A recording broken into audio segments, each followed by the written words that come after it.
Bonsoir. Donc, je pense qu'on va commencer. Là, on est déjà quelques personnes à être connectées et les autres nous rejoindront au fil de la route. Donc, je vais me présenter. Je vais commencer par me présenter. Donc, je suis Claire de Doctolib. Mon travail, en fait, c'est d'être consultante. Je m'occupe des psychologues pour la bonne raison que je suis, entre autres, psychologue de formation. Donc, je suis là pour accompagner les psychologues, répondre à leurs questions et les aider du coup, sur leur développement d'activité et sur les différents aspects dans lesquels Doctolib peuvent, leur apporter, des choses, donc on va en parler ensemble. Donc j'espère, du coup, bienvenue à tous. J'espère que vous m'entendez bien et on va commencer ensemble. Tout au long, de cette présentation, je vous invite à bien poser des questions. Vous avez un onglet Q&R qui s'affiche. Sur cet onglet Q&R, vous pouvez poser des questions et j'essaierai d'y aller régulièrement, pour y répondre le plus rapidement possible et afin de bien couvrir tous les points qui vous intéressent et qui pourraient, du coup, répondre à vos questions. Voilà, donc ça, j'y reviendrai à plusieurs points, à plusieurs, moments dans la présentation pour, répondre à tout. Donc, au-delà de ma formation de psychologue, je suis là pour vous aider, pour vous accompagner, à développer votre activité. En effet, il y a plusieurs aspects sur lesquels Doctolib, est plébiscité par vous en tant que psychologue et sur lesquels on vous aide, en fait. Parmi ces aspects, il y a un premier aspect principal qui est le développement de l'activité. Donc aujourd'hui, le but, c'est vraiment de faciliter la prise de rendez-vous, pour les patients. On a une forte demande en fait, de patients. Aujourd'hui, c'est un peu plus de 600 000 rendez-vous qui sont pris par chaque mois par des patients sur le site de Doctolib auprès de psychologues, pour vous donner un ordre d'idée. On travaille avec un peu plus de 5 000 psychologues qui sont référencés chez nous et le but, c'est en effet de répondre à cette demande de patients et de la simplifier. La simplifier, c'est un enjeu énorme pour vous en tant que psychologue parce que le premier rendez-vous, chez le pa du patient chez un psychologue, c'est celui qui est le plus difficile à prendre. Donc l'idée, c'est dans une première, démarche de vraiment faciliter le passage à l'acte de la prise de rendez-vous, en le rendant très simple. Voilà, donc ça, c'est le premier aspect, c'est la prise de rendez-vous simplifiée et de répondre à cette demande de patient.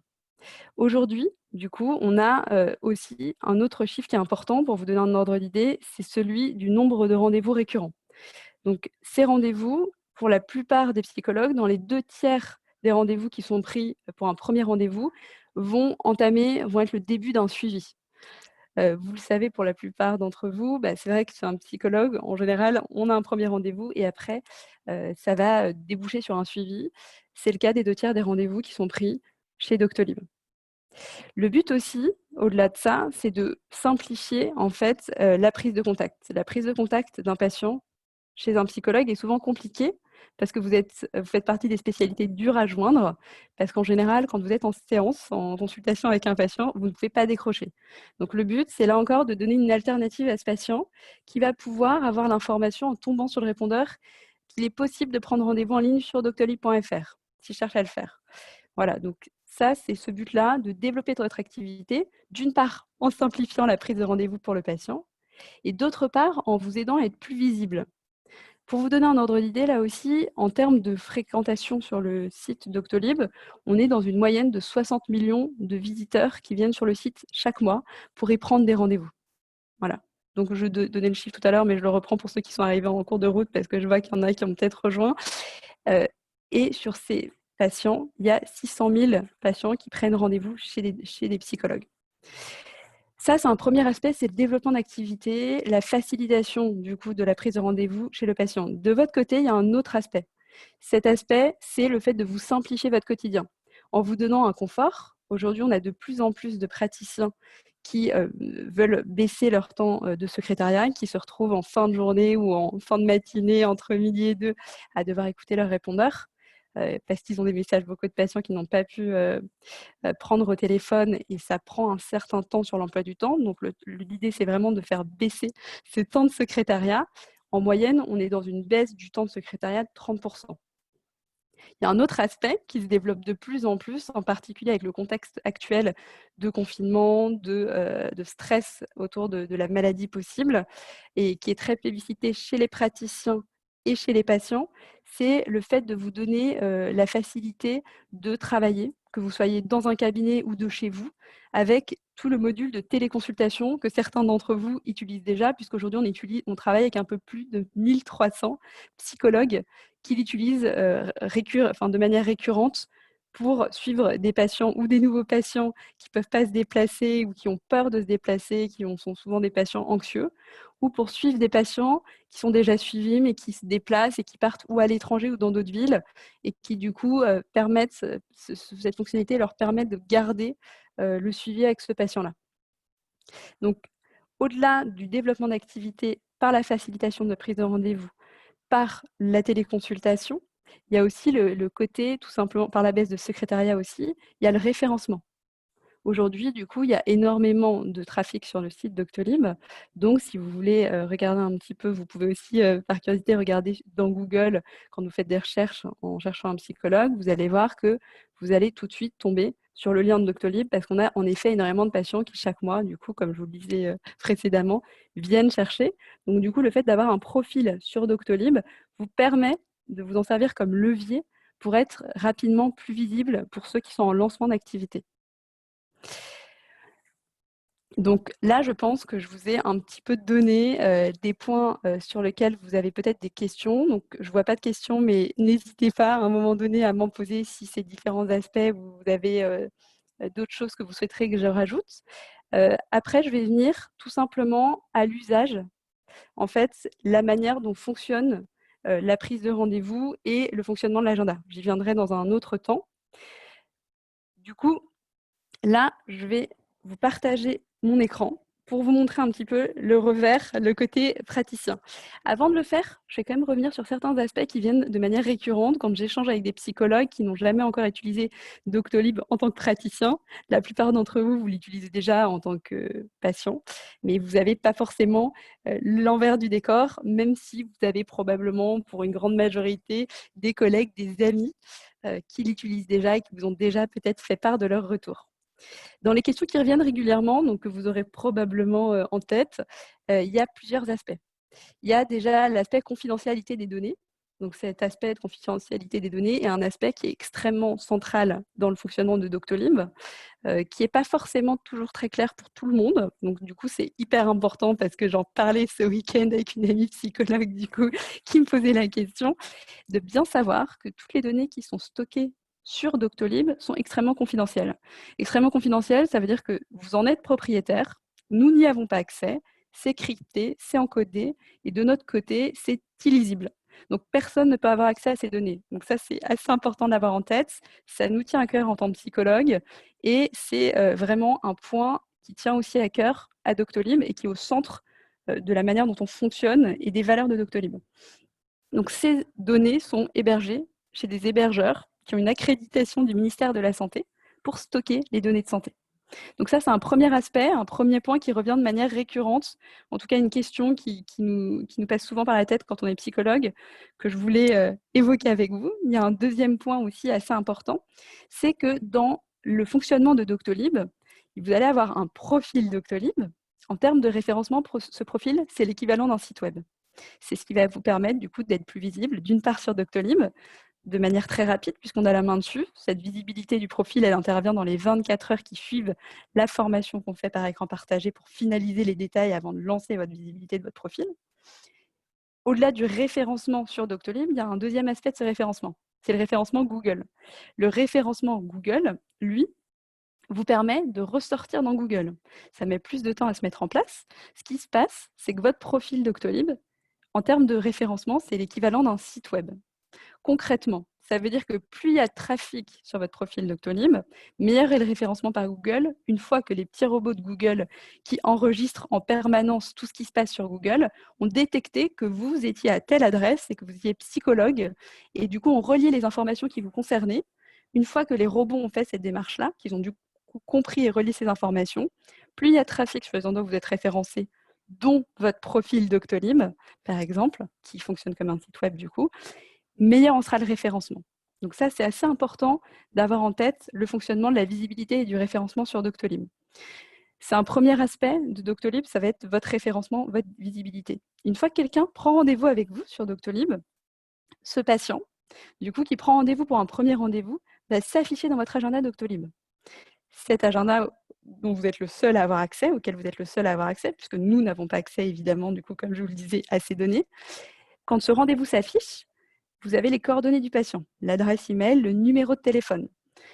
J'évoque ce point parce que beaucoup d'entre eux me demandent de manière récurrente, mais comment vais-je faire si jamais j'arrive pas, si jamais je dois décaler le patient, comment faire dans ce cas-là? Et une grande partie aussi, surtout, se demande, comment, puis-je faire? Puisque dans mon exercice de psychologue, j'ai besoin d'avoir un échange en amont d'une première consultation avec un patient, ne serait-ce que pour rediriger une éventuelle personne psychotique ou délirante qui aurait plutôt besoin d'être orienté vers un psychiatre, qui relève de la psychiatrie, ou tout simplement, je ne suis pas certaine que les patients correspondent tout à fait et comprennent tout à fait ma spécialité, et j'ai besoin parfois de m'assurer qu'il est bien un patient que je peux prendre en charge, typiquement le psychologue qui fait de la TCC, qui se retrouve avec un patient qui a une démarche plutôt psychanalytique.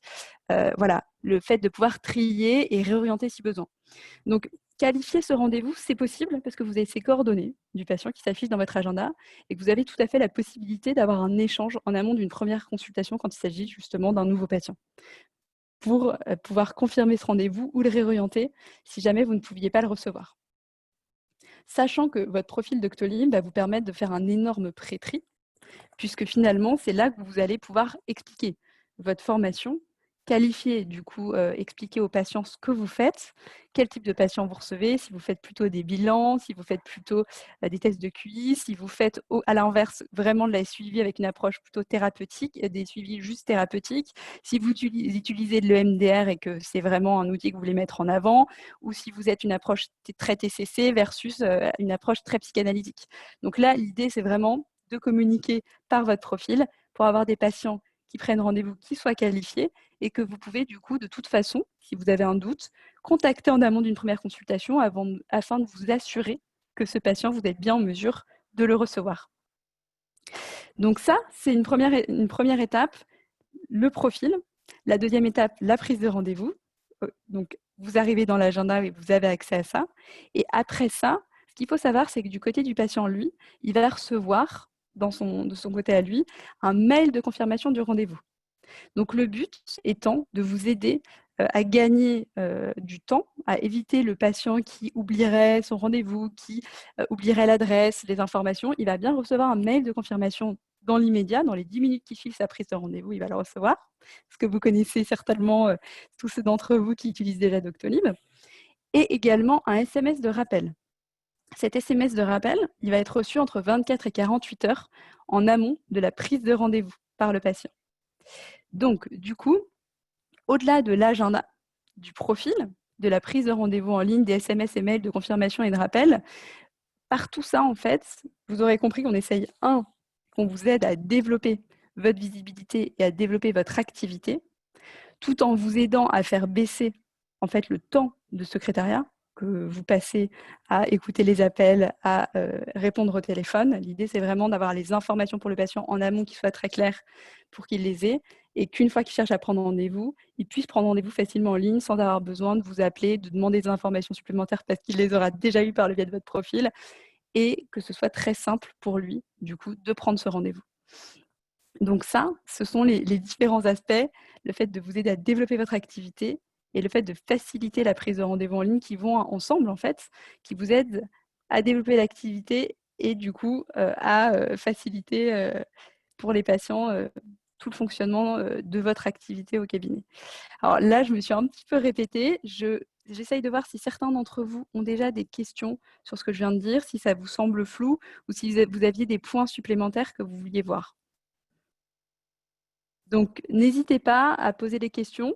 Pour rappel, ceux qui sont arrivés un peu plus tardivement que les autres, vous avez un encart QNR qui vous permet de poser les questions que vous avez, si vous avez des points qui sont flous pour vous, des choses que vous aimeriez savoir. Je peux attendre quelques secondes. Si certains veulent les poser, n'hésitez pas, je suis là pour ça. Donc, au-delà de tous ces aspects-là, il y a aussi l'aspect pratique d'usage de l'agenda. Donc, je vais passer un petit moment avec vous pour vous montrer, du coup, concrètement, comment ça se passe en fait? Ce qui se passe du côté du praticien, ce qui se passe du côté d'un agenda, comment ça s'affiche et comment ça fonctionne. Donc pour faire ça, vous allez pouvoir venir sur mon écran. Je vais vous partager mon écran et je vais vous montrer mon agenda en tant que psychologue. Là, vous devriez tous pouvoir voir mon écran. Donc là, quand vous êtes sur cet écran, je suis dans l'intérieur de mon agenda. J'ai déjà fait des paramétrages en amont pour me permettre de programmer mon agenda exactement comme je souhaitais qu'il soit programmé, c'est-à-dire que j'ai créé les motifs de consultation que je souhaitais faire. Donc, si je fais des consultations de suivi, je les fais. Si je suis un type de patient particulier, j'ai pu l'indiquer. Pareil, si je fais des bilans et qu'il y a une durée particulière pour les bilans qui sont en général en effet plus longs qu'une consultation normale et qui se passent souvent en 3 étapes avec la première consultation, la passation, la restitution. Voilà, tout ça, je vais le paramétrer de mon espace Doctolib. Donc, au-delà de tous ces paramétrages, je vais vous montrer un peu le fonctionnement de l'agenda. Donc là, je vais revenir en haut à gauche dans l'agenda et on va voir comment ça fonctionne. Tout d'abord, en fait, je vais créer des horaires d'ouverture. Là, j'ai déjà fait, donc du coup, dans l'agenda que vous voyez donc du coup que j'ai mis en bleu mes ouvertures, c'est-à-dire que je reçois des patients le samedi toute la journée et aussi le mercredi après-midi, parce qu'en effet, le reste du temps, je travaille en CMP. Donc, je ne peux pas recevoir les patients le reste du temps. Voilà, c'est un temps partiel, mon activité libérale, comme la plupart d'entre vous. Je ne peux pas, du coup, être disponible tout le temps. Donc, j'ai bien créé mes disponibilités au cabinet et j'ai rajouté aussi une plage, là, le vendredi, toute la journée. Je ne suis pas à mon cabinet. Par contre, je suis de chez moi. J'ai aménagé dans mon bureau, voilà, je me suis installée un coin et je fais ici de la téléconsultation. Donc cette plage-là, si vous la voyez, il y a une petite télé dessus et c'est ça qui me permet du coup j'ai bien programmé que cette journée-là, les patients qui viennent pour la téléconsultation. D'ailleurs, quand je clique dessus, j'ai bien paramétré, vous allez paramétrer les tarifs de consultation quand il s'agit de la téléconsultation et le patient en téléconsultation paye bien sûr, il fait une empreinte bancaire en avant et il paye bien sûr par Doctolib. Aux paiements qui sont faits par les patients, il y a des frais bancaires de 1%. Je vous le dis aussi, c'est important au passage. Ce paiement, en fait, l'empreinte bancaire va être faite par le patient en amont de la consultation. C'est ce qui lui permet de confirmer ce rendez-vous qui est avec vous. La séance, en fait, a lieu avec vous, donc la consultation. Et à la fin de celle-ci, vous allez confirmer le montant. Voilà. Et le prélèvement sera effectué. Donc ça vous permet une vraie souplesse. Il y a de plus en plus d'entre vous qui s'en servent beaucoup en fait de la téléconsultation pour du coup avoir la possibilité de travailler en dehors de leur cabinet à d'autres horaires et proposer ce service-là ou à des gens, là j'en parlais hier à une psychologue qui me disait que ça lui était très pratique pour tous les patients très anxieux qui avaient très peur de se déplacer au cabinet. Et évidemment, après, comme d'habitude, pour toutes les personnes qui ne peuvent pas se déplacer tout simplement parce qu'ils ne sont pas en mesure physiquement de le faire, c'est un outil qui est de plus en plus plébiscité là, de votre côté, mais aussi bien du côté des patients en fait. On le voit vraiment, nous, en termes de prise de rendez-vous en ligne, que ça augmente beaucoup. Au-delà de la plage d'ouverture du vendredi, on voit les autres plages. Donc les autres plages que je vous avais montrées, c'était ce que je vous disais, samedi, mercredi après-midi. Sur ces plages, du coup, que j'ai paramétrées en allant dans modifier les ouvertures et en créant les plages d'ici. Hop, là, je reviens au côté agenda. Vous voyez les patients qui s'affichent. Donc là, je me suis amusée en paramétrant ces patients pour vous le montrer. Quand j'ouvre le rendez-vous du patient, qui est en permanence modifiable. Tout ce qu'on regarde aujourd'hui, vous avez la main. Vous pouvez évidemment, quand je vous montre les horaires du samedi après-midi, du samedi toute la journée et du mercredi après-midi, être amené dans quelques mois à changer, à avoir pris un autre mi-temps en plus du CMP en clinique ou en maison de retraite, à changer un peu vos horaires et du coup ne faire que le samedi. Tout ça, c'est totalement modifiable. Vous avez la main dessus. Le but, c'est que ce soit simple pour vous et que ça vous aide et que ça s'adapte en fait à votre organisation qui va être amenée à évoluer d'un jour à l'autre probablement. Donc là, quand on regarde, pour en revenir aux rendez-vous qui sont dans mon agenda, donc là, on a vu, j'ai créé cette patiente et quand je l'ai créée, j'ai fait la création d'un rendez-vous récurrent. parce que cette patiente, elle vient toutes les semaines, donc tous les mardis à la même heure. Donc il y a une fonctionnalité qui est très utilisée par vous, c'est normal, c'est pour vous qu'on l'a créée en fait. C'est la fonctionnalité du rendez-vous récurrent parce que la plupart d'entre vous ont des rendez-vous récurrents. Ce qui permet d'éviter de devoir refaire à la main chaque semaine le rendez-vous pour la même patiente. Là, si vous regardez qu'on circule de semaine en semaine, vous allez voir que mes rendez-vous récurrents, vous continuez à les voir apparaître. C'est normal, c'est programmé pour qu'ils soient là 90 fois. Quand j'ai fait la création, je l'ai programmé pour. Quand vous êtes dans le rendez-vous, vous avez au milieu toutes les informations sur le rendez-vous. Je vous le redis là pour ceux d'entre vous qui n'osent pas parler, il y a toujours les QNR qui sont en haut, qui vous permettent de m'interrompre ou de rebondir sur ce que je vous montre s'il y a des choses qui sont floues pour vous ou des choses que vous voudriez savoir. Vous pouvez poser la question dans l'onglet QNR et je m'arrêterai pour y répondre, hein. N'hésitez pas. Donc, du coup, quand je suis dans le rendez-vous, il y a l'espace du milieu qui consiste à vous donner toutes les informations sur le rendez-vous. Vous allez pouvoir vous mettre des notes, voilà, vous allez voir les rendez-vous prévus, le temps que dure ce rendez-vous, donc que vous pouvez modifier. Si jamais, quand vous l'avez fait, vous êtes trompé que c'est en fait un enfant, hop, vous modifiez, vous enregistrez en allant en bas et vous allez pouvoir modifier tout ça. Tout est modifiable. À gauche, il y a une colonne. Cette colonne de gauche, c'est toutes les informations sur le patient que vous retrouvez ici. Donc là, je peux voir justement ses coordonnées. Bon, alors là, j'ai fait la mauvaise élève, je ne les ai pas remplies. Quand un patient prend rendez-vous en ligne, ça s'affiche automatiquement. Tous ces champs-là, il les remplit. L'adresse email, le numéro de téléphone, vous les avez déjà. Quand c'est à vous de noter un patient dans l'agenda, c'est bien de le faire. C'est-à-dire que c'est important pour qu'il puisse recevoir les mails de confirmation, les SMS de rappel, et également de votre côté, pour que vos fiches patients soient correctement complétées. Parce que je vous montrerai après, mais vous allez avoir des fiches patients qui sont générées à chaque fois que vous notez un patient dans votre agenda et à chaque fois qu'un patient prend rendez-vous en ligne. Alors, du coup, à gauche, les informations sur le patient, ses rendez-vous à venir. Donc là, je vois que j'ai une série de rendez-vous, c'est normal, le rendez-vous récurrent, le fameux. Au milieu, l'information sur le rendez-vous. Et à droite, vous voyez toutes les fonctionnalités qui sont les vôtres en fait. Typiquement, si un patient vous prévient qu'il ne pourra pas venir au rendez-vous qui est prévu demain, imaginons que cette patiente m'appelle, que Laure m'appelle en me disant « Voilà, je suis désolée, mon enfant est malade, je l'emmène chez le pédiatre, on devait se voir demain à 14 h, mais c'est le seul rendez-vous qui était disponible. » Elle me l'a indiqué, je vais dessus, je clique sur « Absent excusé ». Ce qui se passe derrière, c'est que le patient se barre dans l'agenda et qu'un autre patient qui cherchera à prendre rendez-vous, ce que je peux voir en voyant prendre rendez-vous, ça me permet de voir les rendez-vous disponibles, pourrait bien prendre rendez-vous le lendemain à la même heure. C'est tout à fait possible.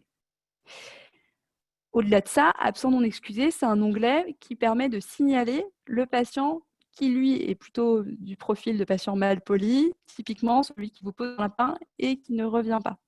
Ou celui que vous n'excusez pas parce que vous considérez qu'il n'a pas rempli ce que vous lui demandiez de faire. En général, de toute façon, vous allez poser le cadre de votre fonctionnement lors de la première consultation avec ce patient. Si vous posez, comme la plupart des praticiens avec lesquels on travaille, des psychologues qui utilisent Doctolib, le fait que vous demandez au patient de prévenir 48 heures avant, par exemple, s'il a un imprévu, et du coup de prévenir en amont quand il a une absence. Si ce patient-là prévient trop tardivement pour vous et que vous n'excusez pas, vous pouvez le signaler ici.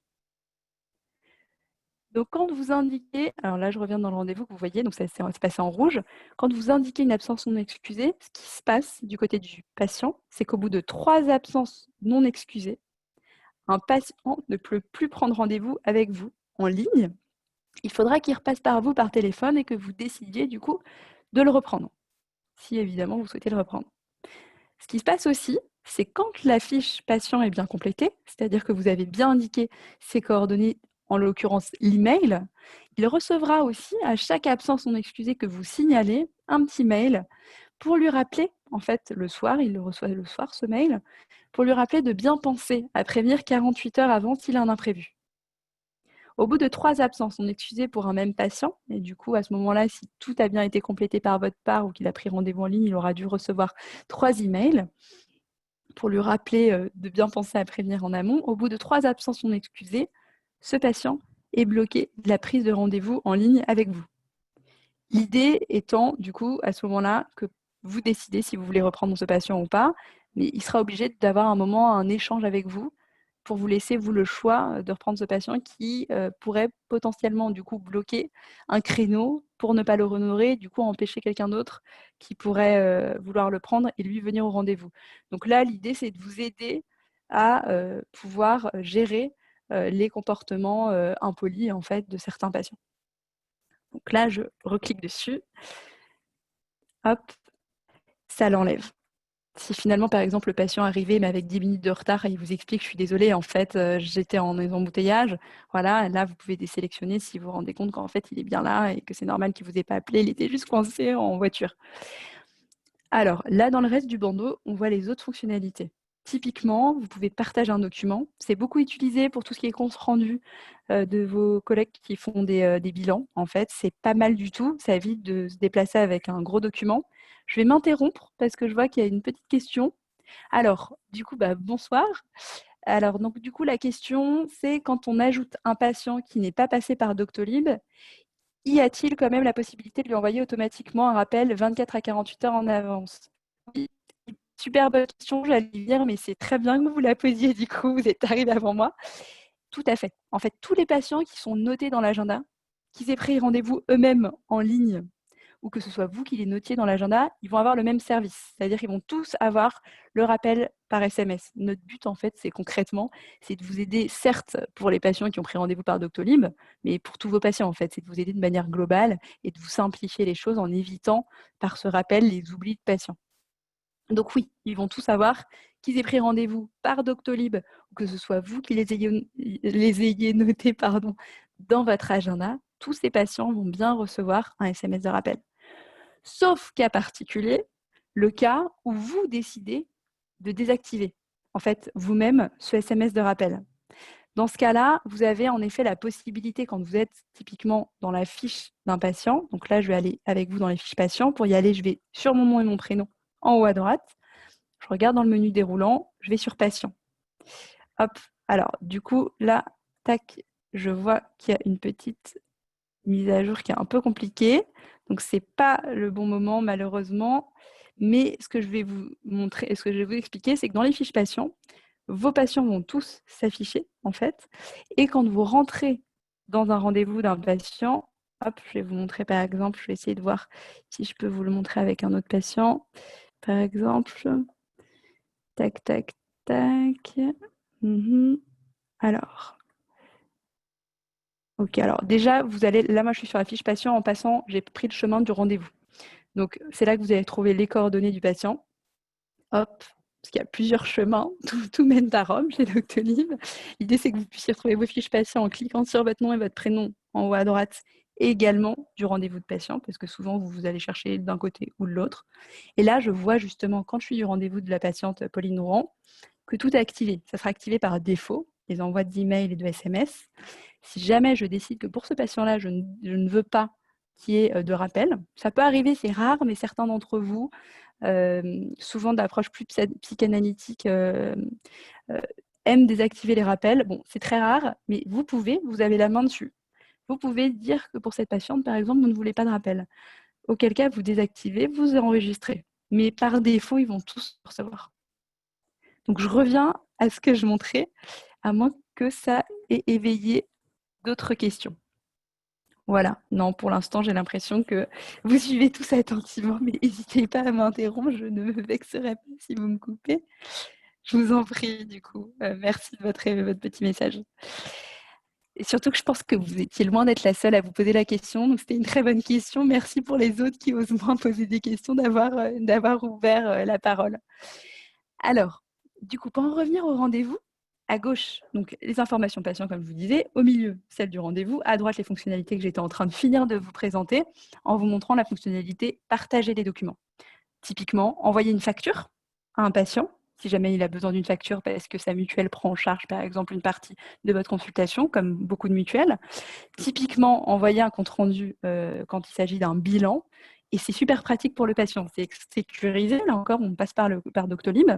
Et ça veut dire que le patient, quelque part, quand il se connectera sur son compte, si dans 1 an, si dans 6 mois, il cherche à retrouver ce document, il va le retrouver facilement. Il ne sera pas en train de feuilleter ou d'essayer de chercher partout.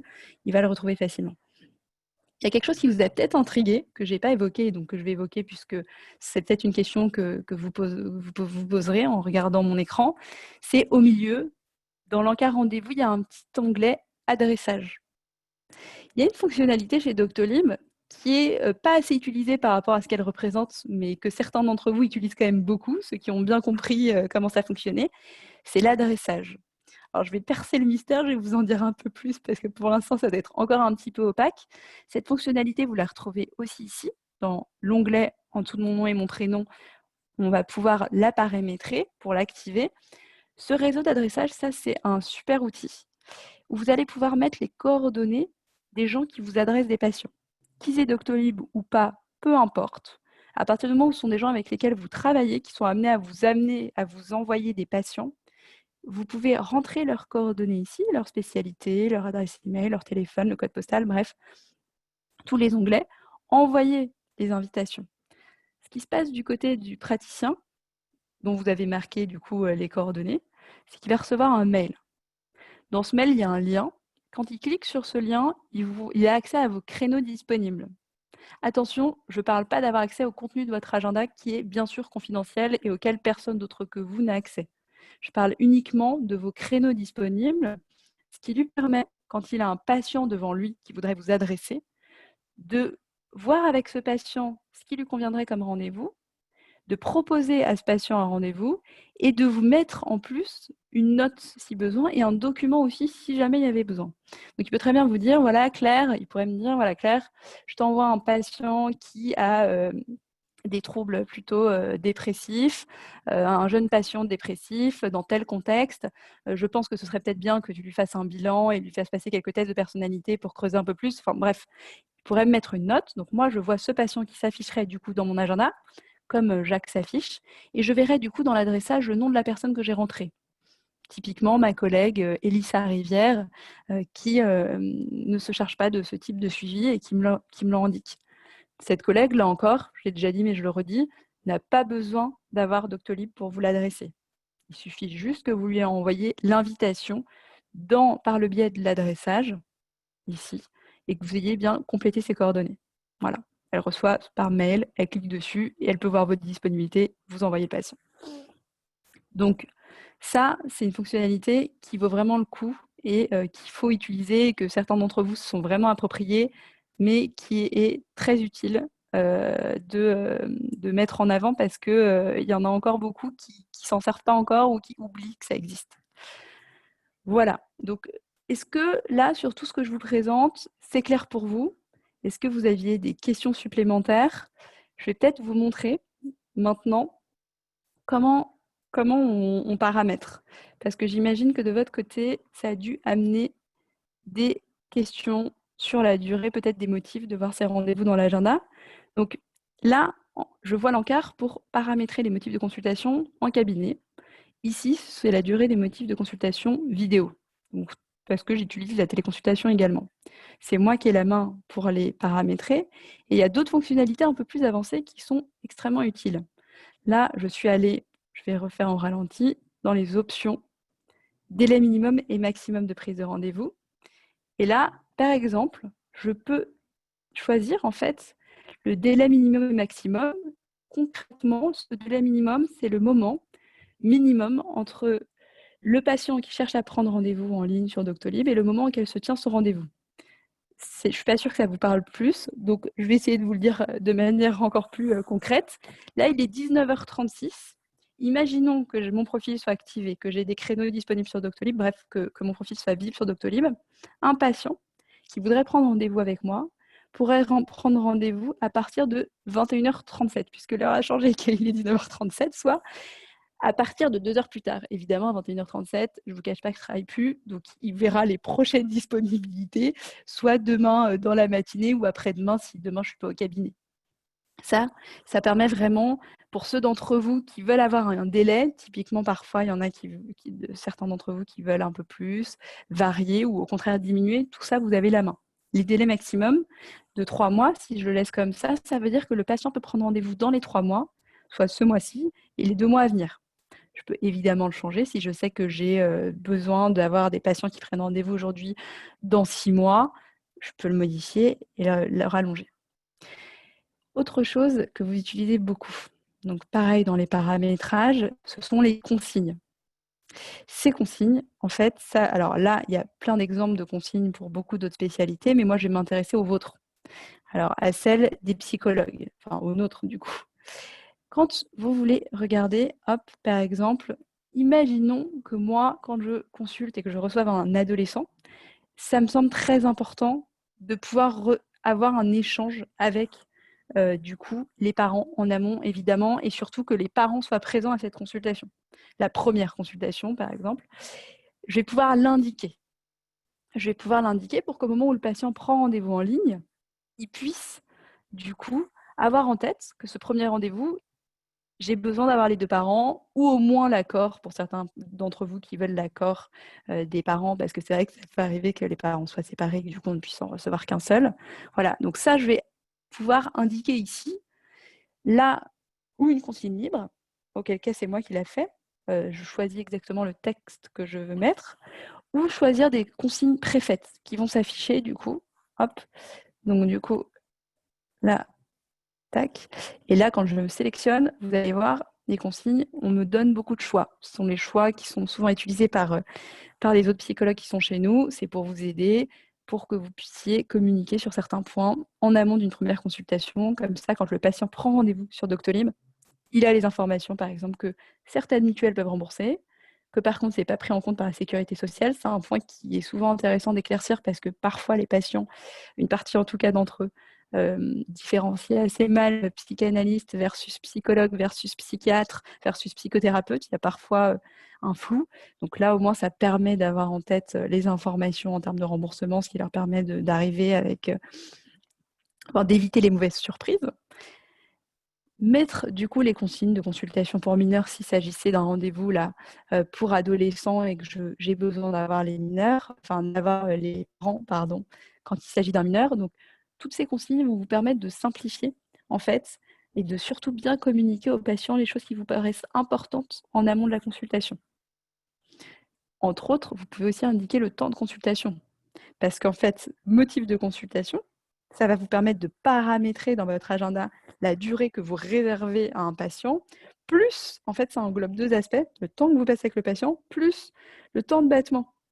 Le temps de battement qui est souvent très important, enfin, en tout cas, bien présent pour la plupart d'entre vous en ce moment, avec toutes les consignes de confinement, de coronavirus, où vous essayez, pour la plupart d'entre vous, d'éviter qu'il y ait plusieurs patients dans la salle d'attente. Donc ça, on peut le mettre en consigne, de venir à l'heure précise du rendez-vous, et qui essayait de prévoir un temps de battement entre deux patients pour aérer, pour éviter qu'ils se croisent et du coup diminuer les risques. Donc ce temps de battement, vous l'indiquez ici dans la durée. Donc typiquement, si ma consultation dure 45 minutes, là j'ai mis 1 heure pour m'accorder 15 minutes de temps de battement. Et quand je vais informer le patient, qui pour l'instant n'a pas ces informations, qui consistent juste à paramétrer votre agenda, je vais lui indiquer que pour une consultation de suivi, il faut prévoir 45 minutes. Voilà, puisque les 15 minutes en plus, c'est pour moi, c'est pour éviter qu'ils se croisent et avoir un moment entre deux patients.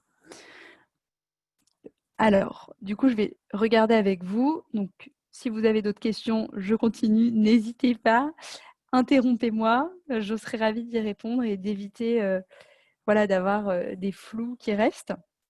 Donc là, vous avez vu que dans cet agenda, pour y revenir, j'ai mis les rendez-vous qui concernent mes patients.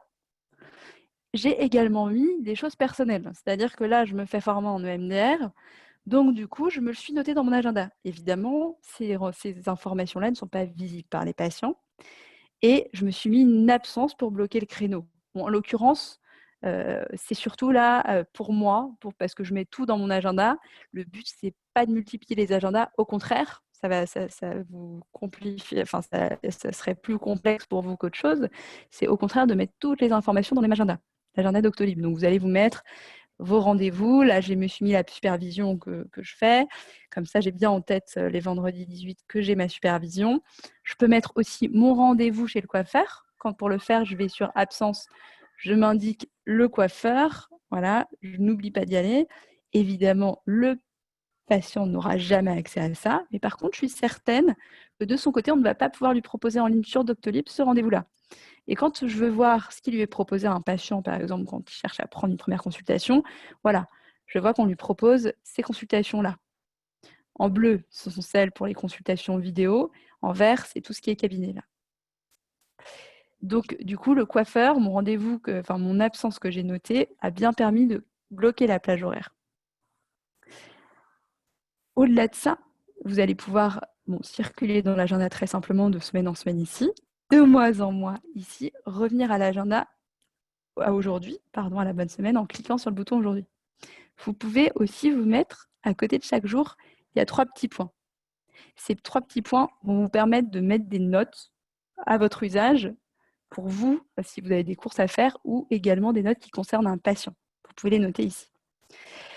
Là, on se rapproche de plus en plus de la fin de la présentation que je vous ai faite pour vous montrer le fonctionnement d'une part de l'agenda, sachant que le profil Doctolib, c'est vous qui le complétez, qui allez prendre le temps. Là, j'ai mis une petite photo de moi, les moyens de paiement, l'accès, la présentation, les langues que je parle, mon diplôme. Voilà, vous allez pouvoir indiquer vos tarifs de consultation. Tout ça aussi, vous allez avoir la main dans votre espace pour pouvoir compléter du coup le profil également qui s'affiche là. On se rapproche de la fin, donc si jamais certains d'entre vous avaient des questions à poser, c'est le moment ou jamais pour revenir dessus. Donc je vais vous laisser quelques secondes, parce que je vous ai donné beaucoup d'informations pour rebondir dessus si vous aviez des points que vous vouliez qu'on évoque. Pour vous donner d'ailleurs, en attendant que ceux qui auraient des questions osent les poser, des informations en plus. Donc, je vois qu'il y a des petites questions qui sont mises à un autre endroit, donc je vais y venir. Je ne les avais pas vues jusqu'ici. Non, non, c'est bon. Là, j'y avais bien répondu. Donc, je vais revenir à des points que vous avez peut-être ratés pour ceux qui ont rejoint plus tard.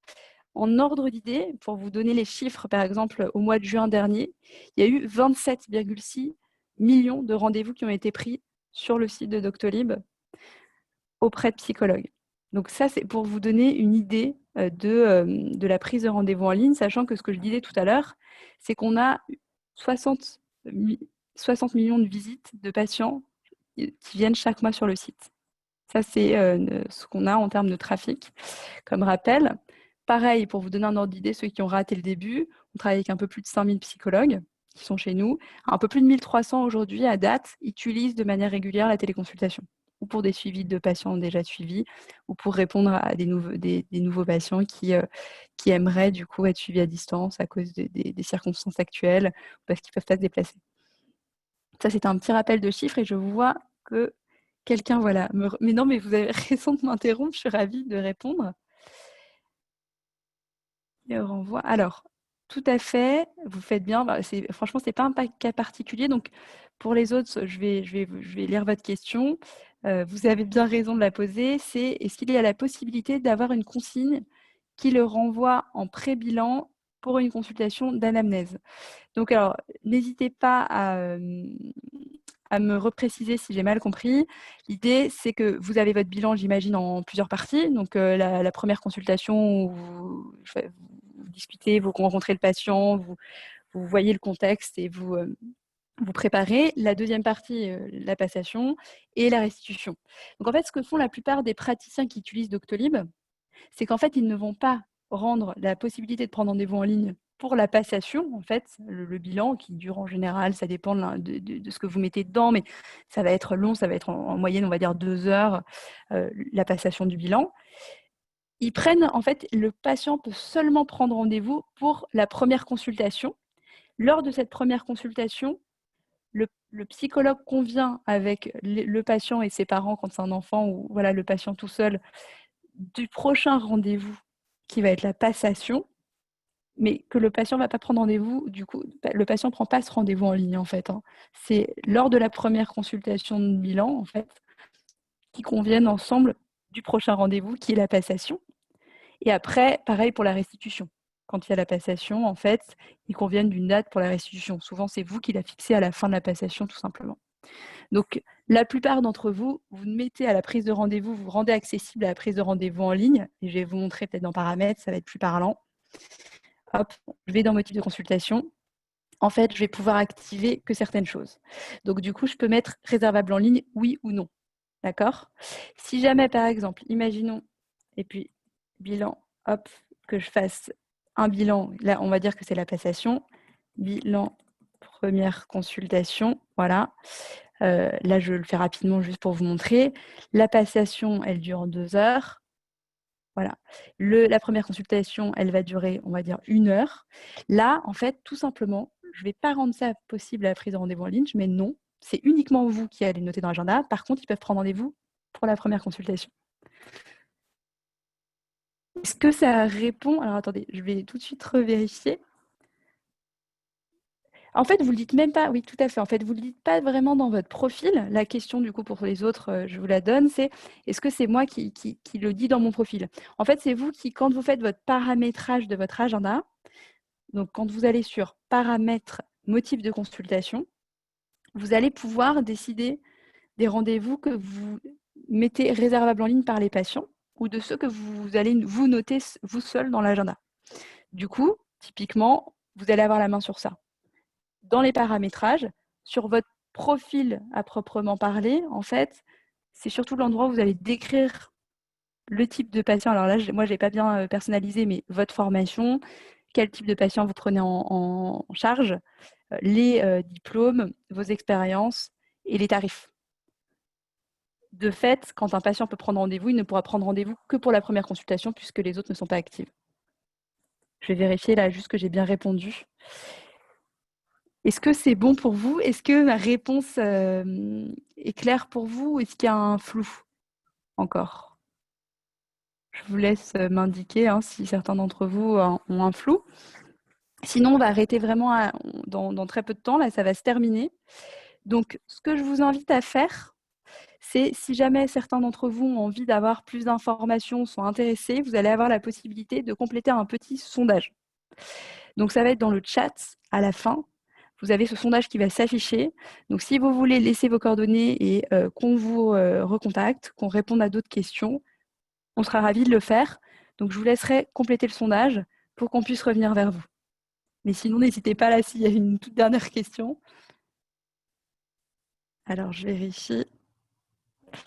Et changer le profil. Son profil, alors non, il n'y a pas de connexion possible entre Doctolib et LinkedIn, donc il n'y a pas d'import de profil ou de téléchargement. Par contre, en fait, ce que font la plupart des praticiens que j'installe, en fait, c'est qu'ils font un copier-coller, ils vont regarder, ils reprennent leur profil et le renotent dans Doctolib. Pas de téléchargement, mais en effet, vous pouvez vous en servir comme base. La question pour ceux qui n'ont peut-être pas suivi, c'était est-ce qu'il est possible de télécharger son profil LinkedIn en fait pour remplir le profil Doctolib. Donc les deux ne sont pas, on ne peut pas les connecter, on ne peut pas faire un lien entre les deux. Par contre, en effet, on s'en sert comme base pour le compléter souvent, enfin pour beaucoup d'entre vous. Voilà.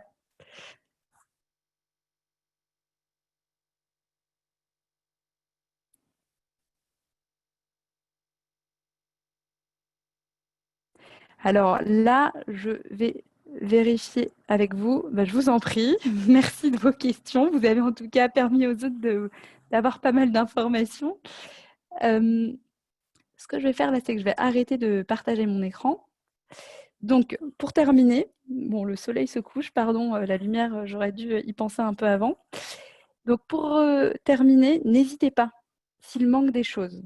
Donc, s'il y a des aspects qui sont flous encore pour vous, si vous voulez plus d'informations, je serais ravie de vous répondre. Et mes collègues seront ravis de vous aider aussi.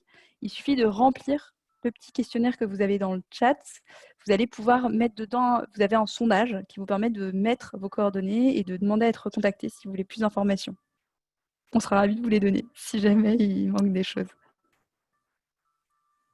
Merci à tous d'ailleurs, avant de vous quitter, d'avoir participé, de m'avoir écouté du coup très sagement pour une grande partie d'entre vous et d'avoir participé du coup pour vous qui avez posé pas mal de questions qui ont permis de donner des informations aussi aux autres. J'espère que ça vous aura été utile, que ça vous aura permis de lever voilà, certains points qui étaient peut-être flous pour vous. Et je vous invite voilà, à revenir vers nous si vous avez besoin d'autres informations.